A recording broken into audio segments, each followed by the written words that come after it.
Tokrat je dijake srednje zdravstvene in kemijske šole ter gimnazije Novo mesto obdaril Miklavž in se jim tako simbolično zahvalil za njihovo humanitarno delo. Odkar sem šla v zdravstveno šolo in nam je profesorica Gloria Šepec povedala za možnost prostovoljstva, pa sem se takoj videla v tem, ker pač tudi, ko sem bila jaz mlajša, sem bila v bolnišnici in so tudi k meni prišli prostovoljci.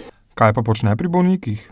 Jih probam malo razbremeniti in pokažem, da ni tako slabo ali pa da ni tako hudo, kot sami mislijo.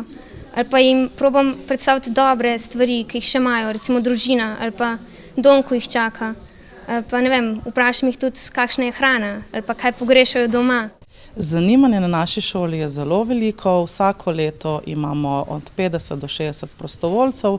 To so dijaki od 1. do 4. letnika programa Zdravstvena nega in se vključujejo v prostovoljno delo zelo radi.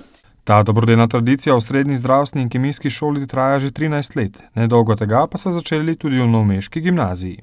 Tovrstno sodelovanje lahko za zgled tudi ostalim. Želeli bi si, da bi bilo več takih dobrih povezav med šolami in zavodi, institucijami, kjer lahko mladi ne samo res nekomu pomagajo, lahko resnično polepšajo dneve ljudem, ki so v bolnišnici. Ključno je sicer, da dobrodelno že zgodaj predstavimo mladim kot izredno dobro izkušnjo tudi za njih same.